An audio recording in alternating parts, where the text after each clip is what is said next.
Bonjour à tous, j'espère que vous allez bien. On se retrouve pour notre petit rendez-vous hebdomadaire sur Saint Shining Soldier. Là maintenant, c'est terminé il y a quelques minutes maintenant et on va aller faire du coup le tour des nouveautés qui sont arrivées ce matin. Alors on sait déjà qu'il y a l'event de classement qui démarre ce matin, l'event de combat contre Shiryu. On avait déjà eu l'annonce la semaine dernière. Donc ça, ce n'est pas une nouveauté de la journée, vu qu'on le savait. Maintenant, il y a autre chose. Alors déjà, on voit ici la bannière, nouveau GC, nouveau God Clause, et c'est au tour de Aldébaran du Taureau d'avoir sa version armure divine. J'ai l'impression qu'on va en avoir un toutes les 2 semaines là. Ils ont accéléré grandement la sortie des GC. Ça fait déjà ça fait déjà pas mal d'armures divines. On avait commencé par Mu, ensuite on a eu Saga. Et après, ça s'est enchaîné très vite, Aphrodite, Aiolia et maintenant Aldébaran. Ok, ok, je ne sais pas où ils veulent, je sais pas où ils veulent en venir en accélérant vraiment la sortie des personnages en armure divine. Je sais pas du tout. Donc c'est un personnage de type blanc. On ira faire son analyse évidemment dans son portail, vu que ça va être, à mon avis, c'est le seul perso qui est ajouté ce matin. Donc inutile de faire une deuxième vidéo pour ça. Ok, donc il y a Delbaran GC qui est là. Il y a du coup un nouveau pack en boutique, pack d'éveil de constellation en vente. Alors pour 85 pièces pierre galactique, vous allez pouvoir avoir 100 éclats d'étoiles blancs et 120 points de constellation et 20 000 pièces. C'est un pack éclaté au sol, mais alors complètement éclaté au sol en fait. 85 pierres, c'est hyper cher pour ça. 100 étoiles blancs, 100 étoiles, ça vous fait pas grand chose, ça vous fait 3-4 cases, peut-être 5 cases dans un arbre pour 85 pierres. C'est énorme, c'est trop cher, c'est inutile. Enfin, je sais pas pourquoi ils nous sortent ce genre de pack. Faites plutôt des modifications sur les lieux d'entraînement, augmentez les récompenses en étoiles des lieux d'entraînement. D'ailleurs, petite chose par rapport à ça, vu qu'on parle des étoiles, la semaine dernière, il y a eu une grosse mise à jour dans laquelle ils ont augmenté le palier de niveau, ils ont débloqué le troisième arbre d'éveil de constellation. Donc il y a des nouveaux items, des nouvelles étoiles un peu supérieures, si vous voulez, pour remplir ce troisième arbre. Et ils les ont même pas ajoutés dans le lieu d'entraînement. C'est-à-dire que ces nouvelles étoiles de constellation, pour monter le troisième arbre, on n'en a nulle part en dehors des boutiques. Alors il y en a peut-être dans les nouveaux chapitres d'histoire, je ne suis pas allé voir, mais ils les ont même pas ajouté dans le lieu d'entraînement qui donne des étoiles en fait. Je... Ok, donc ça déjà ça m'a choqué quand j'ai vu ça dimanche. Du coup j'ai fait ah ouais, ok, ils ont même pas ajouté les nouvelles étoiles. Donc en fait le troisième arbre, si on n'achète pas dans la boutique ou si à la limite on va pas farmer l'histoire parce que comme je vous dis je suis pas allé voir si dans l'histoire elles y sont. Et ben en fait le troisième arbre on peut pas le monter quoi. Donc je sais pas, il faut vraiment qu'ils fassent une refonte là-dessus parce que monter les arbres de boost, donc l'éveil de constellation, c'est super long. Enfin ça nous limite énormément en montée de perso. En fait c'est tellement long qu'on peut pas monter beaucoup de personnages.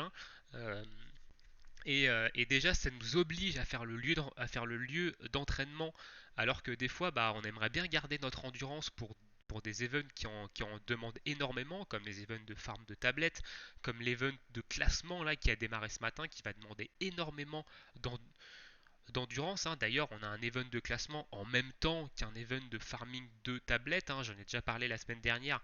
Je trouve ça vraiment mauvais. Et enfin voilà, je sais pas, il y a vraiment des trucs qu'ils doivent faire, il y a une refonte à faire dans leur jeu, des choses qui doivent être changées, et pour l'instant, il n'y a aucun changement, et bah, on continue sur cette lancée où c'est nul en fait, enfin, où on prend du temps pour énormément de choses, alors qu'il y a pas mal de choses qui devraient entre guillemets simplifier, et ça justement, le farming d'étoiles, ça en fait partie.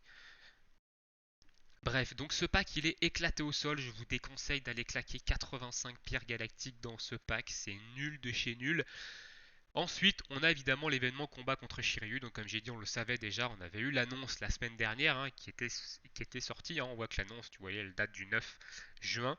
Et du coup, voilà, il y a des perces boost. Alors, moi, j'ai commencé à monter évidemment le Gémeaux noir hein, que j'avais pas monté.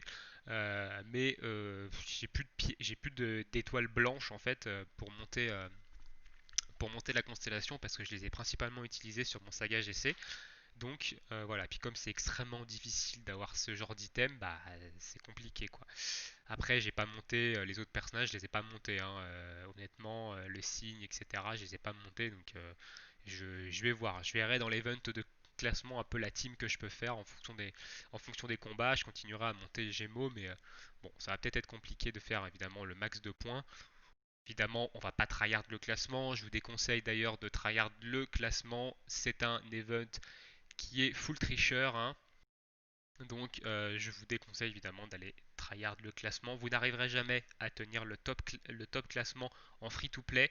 Les tricheurs vont faire beaucoup plus de points que vous. Donc faites simplement l'événement tranquillement, faites les missions, etc. On ira voir après dans l'événement, mais il y a quand même pas mal de missions qui vont vous donner des récompenses, cristaux, etc. Donc focalisez-vous plutôt sur ça plutôt que sur le classement.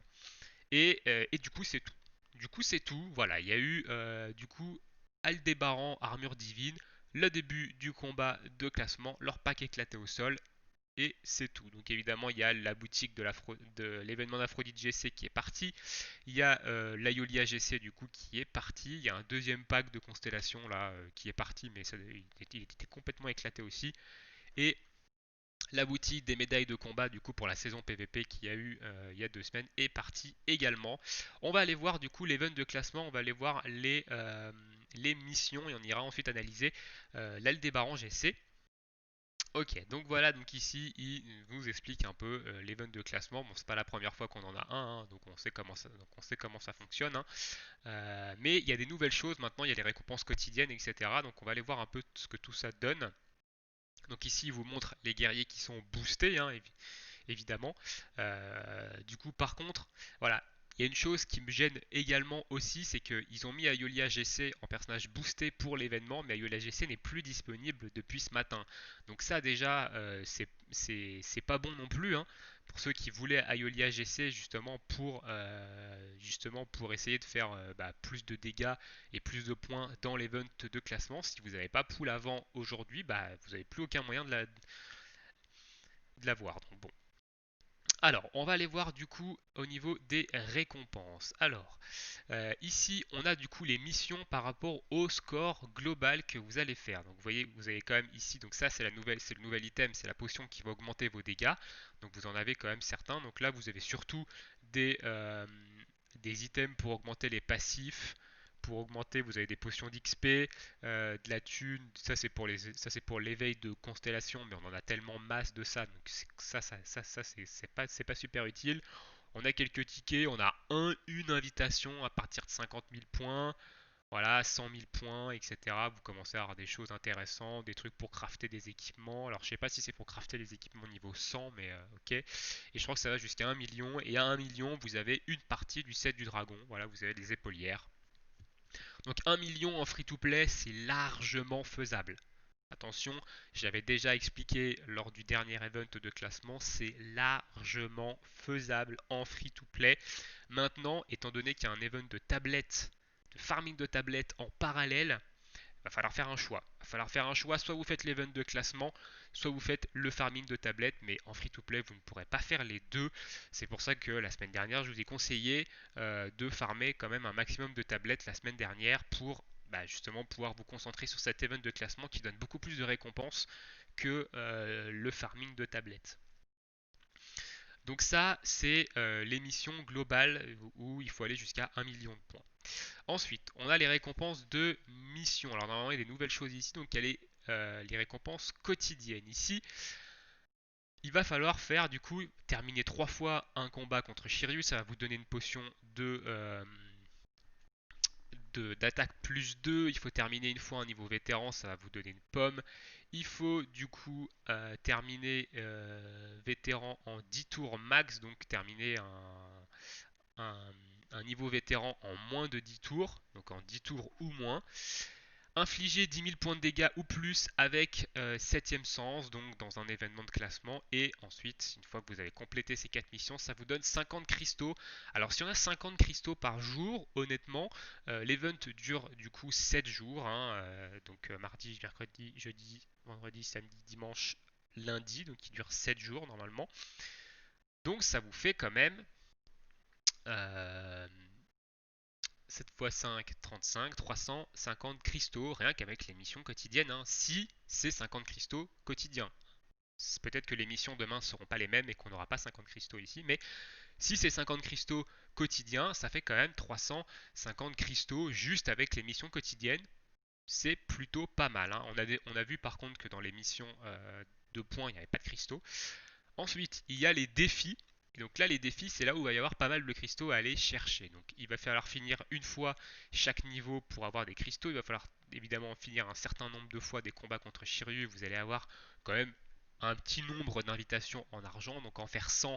Alors en faire 100 déjà, ça va comme déjà 50 en free-to-play, c'est possible. 100, ça va être un peu compliqué. 100, il va falloir quand même refresh, je pense. Donc à voir. Ensuite, il va falloir obtenir du coup des points, il va falloir obtenir infliger des dégâts en fait avec ou plus avec des arts 7ème sens, etc. pour avoir des cristaux. Et là, il va falloir du coup terminer des super max, des super donc des X, je pense, des rangs X avec du coup en moins de tours possible pour gagner des cristaux. Et ils ont laissé leur mission éclater au sol pour les pay to win, qui sont ces deux missions-là. Hein. Voilà, 5 fois le rang X en free to play en une semaine, c'est faisable largement sans problème. 10 fois, il va falloir quand même être présent sur le jeu. C'est-à-dire qu'il va falloir être là quand l'énergie va se rafraîchir, etc. Mais potentiellement 10, c'est peut-être possible sans recharger l'énergie avec des pommes. Même si, à mon avis, on est obligé de recharger l'énergie avec des pommes pour faire les 10 fois, les 10 rangs X. Hein. Je rappelle que pour faire un rang X, il faut faire un certain nombre de fois un rang, du coup, un rang super, je crois, donc le niveau d'avant. Je crois que ça doit donner 10%. Il faut 100%, je crois qu'il faut en faire une dizaine, je crois, pour débloquer un rang X. Donc en fonction de l'endurance que ça va consommer, et bah du coup il va falloir faire un bon nombre de combats pour débloquer rang X, donc 10 fois. Honnêtement, 10 fois en free to play, sans recharger avec les pommes, ça m'a l'air de pas être possible. Honnêtement. Et 20 fois, il faut obligatoirement recharger avec des pommes pour pouvoir faire 20 fois. Et bah, il faut recharger avec. Il faut avoir plus d'une vingtaine de pommes d'or, hein, honnêtement. Donc ces 200 cristaux là, si vous voulez aller les récupérer, il va falloir utiliser des pommes. Si vous avez plus de pommes, bah, ces 200 cristaux là, vous allez devoir faire l'impasse dessus. Alors vous allez peut-être me dire, oui, mais on peut recharger avec des cristaux. Ouais, sauf que si vous rechargez avec des cristaux, vous allez dépenser beaucoup plus de cristaux en recharge d'endurance que ce que va vous donner en fait ces deux missions. Donc non, ne rechargez pas avec des cristaux pour faire ces deux missions. Je vous le déconseille fortement, vous allez dépenser à perte. Les 200 cristaux ici que vous allez récupérer avec ces deux missions, c'est beaucoup moins que ce que vous allez devoir dépenser en recharge d'endurance avec les cristaux. Donc en fait, vous allez dépenser beaucoup plus de cristaux que vous allez en gagner. Hein. Donc autant pas toucher à vos cristaux et faire l'impasse là-dessus, vous allez être gagnant. Donc voilà, donc ces deux missions-là sont les missions pour les cash players ou pour ceux qui ont beaucoup de pommes. Je comprends même pas qui s'est laissé ces deux missions-là qui sont juste infaisables en fait pour quelqu'un qui n'a pas un gros stock de pommes ou pour quelqu'un qui cash play pas. Donc voilà, bref.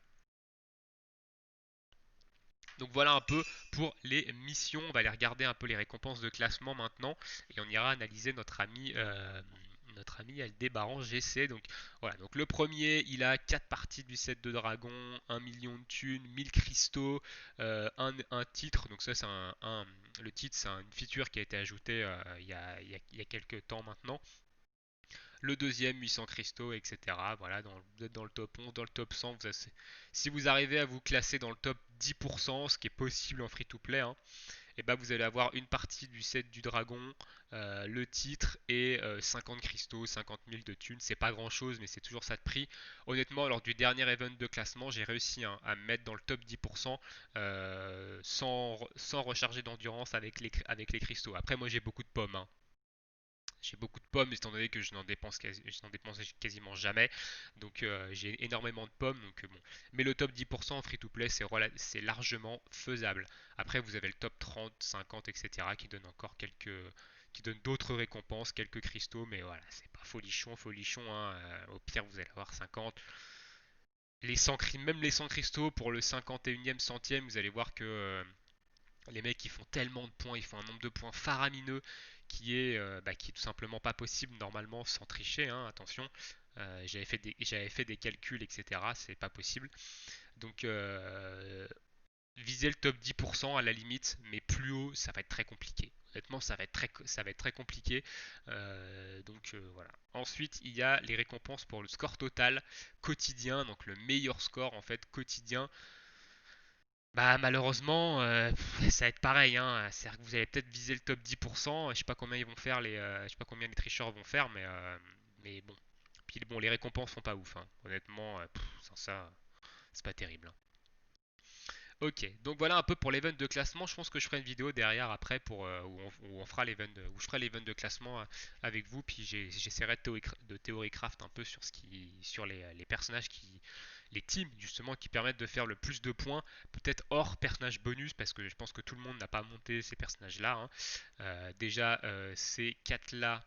Il faut les avoir droppés, même pas les 5 parce qu'il y a les deux mimes. Alors même si les deux rouges on les a eu gratos, il faut les avoir droppés, donc celui-ci on l'a eu quand même gratos, mais ceux qui donnent le plus de score bonus de points, ici, bah celui-ci par exemple, il faut l'avoir droppé, hein. Le Jimmy noir, même si on peut l'avoir dans les tickets, il y a peut-être des personnes qui l'ont pas.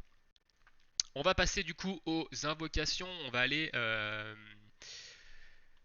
analyser notre Aldébaran GC. Allez, c'est parti. Donc Aldébaran défenseur débarque. Donc à mon avis, ça va être un personnage de type défense ici. Donc Aldébaran GC, très bel artwork, hein. Personnage de type blanc, deux attaques blanches, une attaque noire. Ok, très bien. Donc les stats donc au rang guerrier max niveau 150, on a 181 000 de points de vie, c'est énorme. Honnêtement, c'est énorme, hein. 181 000 de PV, c'est la plus haute valeur de PV du jeu, hein. Si vous lui rajoutez des équipements, si vous lui rajoutez des équipements, il peut facilement atteindre euh, peut-être les 250 000, voire peut-être même 300 000 HP avec des bons équipements, avec des pourcentages d'HP dessus. Il peut atteindre les 300 000 HP, c'est énorme. Honnêtement, c'est énorme. Ensuite, 13 000 d'attaque physique, c'est très très bas. 24 000 d'attaque combative, c'est moyen. 31 000 de défense physique, c'est très bien. Par contre, 64 000, presque 65 000 de défense combative, c'est énorme aussi. Donc là, on a un énorme personnage et défenseur contre les attaques combatives. Alors, en PVP, il va peut-être avoir sa place. Il va peut-être avoir sa place parce que si vous mettez sur le banc Mime et du coup Bayan, qui vont réduire de 48% l'attaque combative de toute l'équipe adverse, couplé du coup à ce personnage-là qui a une énorme défense combative, qui a sûrement d'autres choses pour augmenter son attaque combative, qui a une énorme attaque combative et un énorme pool d'HP, il y a moyen qu'il encaisse, qui permette de tanker du Mu et du Saga. Surtout qu'il est type blanc, donc il va pas, ils vont frapper sur du neutre, hein, avec leur attaque blanche. Donc il y a moyen qu'il soit vraiment intéressant en PvP pour contrer Mu et Saga.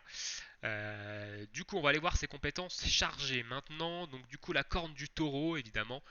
Type combative, elle a une vitesse d'attaque de 2 et un temps de recharge de 4. Donc ça, évidemment, c'est comme l'Aldébaran en armure d'or, hein, de base. La corne du taureau est une attaque très lente ici. Donc par contre, si ça passe, ça va faire mal. Et comme il a une grosse stat HP, des grosses stats de défense, surtout en combatif, il va pouvoir encaisser et pouvoir mettre une grosse star derrière. Donc potentiellement, ça peut être intéressant quand même. Même si c'est une vitesse d'attaque de 2 et qu'il passera jamais en premier, il a les stats qui vont lui permettre d'encaisser et d'attaquer derrière. Donc pourquoi pas. Cuirasse divine, donc vitesse d'attaque de 8, donc potentiellement il peut passer en premier, voire aller au clash, ça dépend contre qui il est. Il va augmenter sa propre défense combative de 34% pendant cette tour. Il a déjà une défense combative très très élevée, l'Aldébaran GC, donc lui remettre 34% en plus, on va aller dans des valeurs qui sont assez hautes, assez faramineuses, hein. Donc vitesse d'attaque de 8 c'est bien, temps de recharge de 5, vous n'allez pas mettre ça en attaque de soutien de toute façon. Et cri du taureau, du coup, type combatif, vitesse d'attaque de 1 ici, temps de recharge de 3, qui fait moins mal que la corne du taureau d'ailleurs, qui est plus lente mais qui fait moins mal, qui est une attaque de type noir, donc il va avoir l'avantage du type sur les blancs. Et du coup, vitesse d'attaque de 1, donc c'est comme la corne du taureau, c'est lent, mais il a les stats pour pouvoir encaisser une attaque et pas se faire one shot et pouvoir attaquer derrière. Donc, il a un kit quand même qui est plutôt en harmonie avec ses stats. Voilà, il a des attaques lentes, mais il a des grosses stats derrière qui lui permettent d'encaisser, donc qui vont lui permettre de placer ses attaques qui sont lentes et qui vont sûrement taper assez fort. Donc pourquoi pas. On a quand même pour l'instant des stats et des compétences chargées qui sont cohérentes ici. On va aller voir du coup ses passifs. Alors ses passifs, premier passif au début du quatrième tour, augmente sa propre défense combative de 39% pendant cette tour. On a encore une augmentation de défense combative ici de 39% pendant cette tour, mais ça proc au quatrième tour. Donc ça va venir assez tard dans la game, hein. Notamment ça va venir... ça va venir bah, quasiment en PVP, ça va venir vers la fin de la game. Donc le passif 1 est pas très intéressant en PVP, hein, mais ça reste un gros boost de défense combative, hein, au vu de sa stat, ça va être énorme. Son deuxième passif, quant à lui, est beaucoup plus intéressant. Car ici, en combat, on va gagner 39% de défense combative en plus, sachant qu'il a déjà euh, une bonne grosse stat de 64 600 de défense combative. Alors évidemment, c'est les stats au max, hein, ici, hein. Quand vous allez le dropper, quand vous allez le monter, il n'aura pas autant de défense, mais il a quand même une grosse valeur. Attention, hein, ici, on est quand même sur les stats niveau 150, rang guerrier 15, hein. Donc attention à ça, hein. Mais on a quand même une grosse valeur ici. Donc il va avoir 39% en plus pendant tout le combat. Donc on va encore augmenter sa défense combative et son passif numéro 3 du coup au début de chaque tour. Si l'une des jauges de Cosmos est au max, donc si vous avez l'une de vos compétences qui est en art 7ème sens, vous augmentez également votre propre défense combative de 39%. C'est un buff qui se stack, hein, au fur et à mesure. Donc très intéressant ici, sachant que pour avoir le troisième passif, il faut le dropper 2 fois, l'Aldébaran. Et son effet d'équipe est monstrueux. Il est vraiment monstrueux. En combat, augmente les PV des alliés de 18%. Ici, on va toucher les 3 personnages sur le terrain et pas seulement le premier qui rentre sur le combat, comme sur tous les autres effets en fait. Donc les effets de Ikiver par exemple, d'un Shiryu bleu, je crois que c'est Iki bleu, non pas Iki bleu. On a du coup Ikiver qui augmente les HP, on va prendre Ikiver. Ikiver qui augmente les HP, du coup si c'est Shiryu bleu. Shiryu bleu qui augmente également les HP de 20%. Ça ne touche que le premier personnage qui rentre sur le terrain en début de combat. Ça ne touche pas les 2 autres. Alors qu'ici, on a un 18% de PV pour les 3 combattants sur le terrain pendant tout le combat. C'est vraiment très bien. Honnêtement, cet effet d'équipe, il est vraiment très bien. Sur le banc, ça va vraiment être intéressant, hein, Aldébaran. Je pense que je vais faire une petite multi après, hein. Honnêtement, parce que le personnage a l'air franchement intéressant. On va se faire une petite multi. J'ai quand même quelques cristaux ici, donc on va se permettre de se faire une petite multi. Euh, donc du coup, voilà. Franchement, très bon personnage défensif qui va vraiment peut-être venir encaisser les attaques des Mu et des sagas GC, enfin des sagas GC, des sagas de base, hein, pardon, saga GC est en physique, donc des Mu et des sagas, et qui va peut-être pouvoir justement contrer un peu cette méta et pouvoir encaisser leur attaque et potentiellement leur faire de gros dégâts derrière. Après, attention, il n'a pas des grosses valeurs d'attaque, hein. Il a 24 400 d'attaque combative. Au niveau 150, au rang guerrier 15, c'est quand même pas non plus extraordinaire. Mais il a des attaques qui ont des gros coefficients de puissance. 44 de puissance ici à 1 cosmos, hein, je rappelle, l'attaque peut aller encore plus loin. Et 37 ici, c'est quand même des attaques qui vont frapper très fort. Il y a une chose que j'ai pas dit, c'est qu'il a 0% d'esquive, donc ça malheureusement c'est pas ouf. Mais du coup il va pouvoir taper très fort, alors peut-être pas jusqu'à one shot tour 1 évidemment, mais s'il peut déjà encaisser 2-3 attaques, c'est déjà très bien, voire 4 attaques c'est déjà très bien, ce qui peut lui permettre d'éliminer du Mu, d'éliminer du Saga, etc. Donc c'est intéressant, surtout qu'il a quand même pas mal d'augmentation de défense combative ici, et il a un effet d'équipe qui est très très bon, hein. Augmenter de 18% les PV des 3 combattants, et pas seulement le premier qui arrive sur le terrain, c'est vraiment très bien. Donc on a ici quand même un personnage en armure divine qui est vraiment très bien, une très bonne unité défensive, voire peut-être l'une des meilleures à l'heure actuelle. Il n'a pas de soins, donc il n'a pas comme Bayan Vert et Shaka Vert des soins quand il y a des ennemis KO, donc il ne peut pas se régène, mais il a un énorme pool d'HP, des bonnes pools de défense, des passifs qui lui augmentent sa défense, etc. Un très bon effet d'équipe, donc c'est un très bon personnage, hein, l'Aldébaran. Et du coup, on va se faire une petite multi. Alors, je vais dire une seule, je vais arrêter les craquages évidemment, hein. On va quand même se calmer. Tous les cristaux que j'ai ici, c'est les cristaux free to play, hein. Évidemment, je vous ai déjà expliqué dans une vidéo comment je sauvegarde mes cristaux. Donc, on va faire la petite single à 20 sur le portail de Hagen. C'est la seule single à 20 que je fais à l'heure actuelle pour essayer de voir si je peux pas choper Hagen. J'ai d'ailleurs eu sur ce portail-là, il y a 2 jours, Aiolia bleu, que j'ai monté évidemment au niveau 150. Je me suis fait ma petite team, du coup, Aiolia bleu, Aiolia rouge et Aiolos vert, du coup, que je vous ferai peut-être une petite démonstration. J'ai peut-être l'utiliser d'ailleurs lors du combat de classement.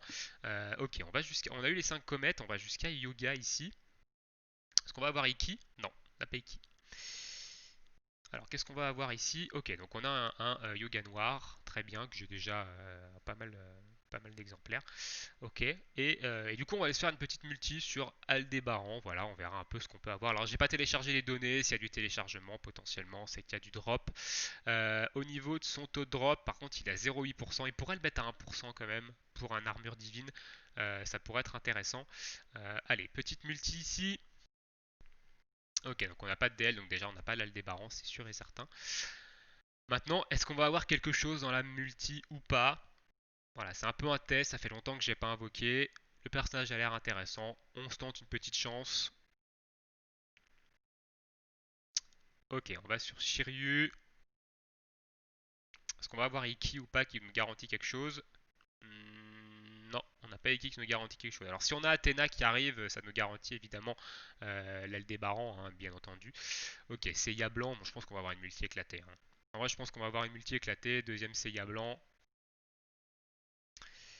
Iki rouge du coup. On va peut-être avoir une multi full première phase, hein, d'ailleurs.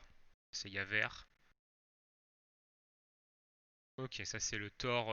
Je crois que c'est le Thor vert ou bleu. Ah, Fenrir. Très bien, Fenrir par contre, je prends. Il manquait un doublon d'ailleurs, je crois, pour l'avoir en guerrier 6. Donc très bien, Fenrir, on prend.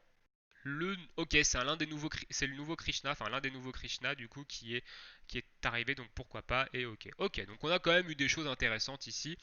On a un Thor qui passe en guerrier 4, on a un Fenrir qui passe en guerrier 5. Ah non, il va me manquer un doublon. Il va me manquer un doublon. Ok, très bien. On fera pas plus sur ce portail. Du coup, voilà, j'ai tenté ma chance. J'ai pas eu.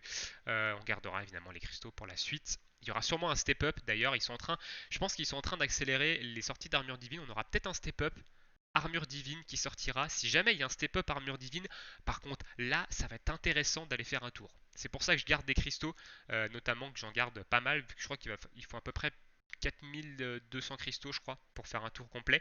Euh, Bon, on va les voir, hein. D'ailleurs, si c'est un step-up, vous voyez, 100, 400, ici 900, on monte à 1600, 1600, 2600, 3600, 3700. Non, il faut 3700 cristaux pour faire un tour de step-up, donc il y aura peut-être un step-up armure divine qui va sortir, du coup c'est peut-être pour ça qu'ils accélèrent un peu la sortie des persos armure divine. Donc gardez des cristaux, au moins 3200 cristaux, parce que là ça va être intéressant de faire un tour. honnêtement, ça va être intéressant de faire le step parce que les armures divines, c'est potentiellement des persos qui sont plus ou moins intéressants. Donc, honnêtement, gardez vos cristaux. Je pense qu'on devrait avoir un step up armure divine. Je sais pas quand, mais je pense que ça va venir. Et bien sur ce, on a fait le tour des news de la semaine. Dites-moi ce que vous en pensez. Il n'y a pas grand-chose aujourd'hui. Et on va du coup, moi je vais aller m'attaquer à l'event de classement. Et je vais vous en faire évidemment une petite vidéo pour vous montrer un peu comment, pour essayer de vous donner des clés pour faire le plus de points possible en free-to-play. Sur ce, je vous souhaite à tous une très bonne journée, une très bonne soirée. Et à bientôt sur la chaîne. Ciao!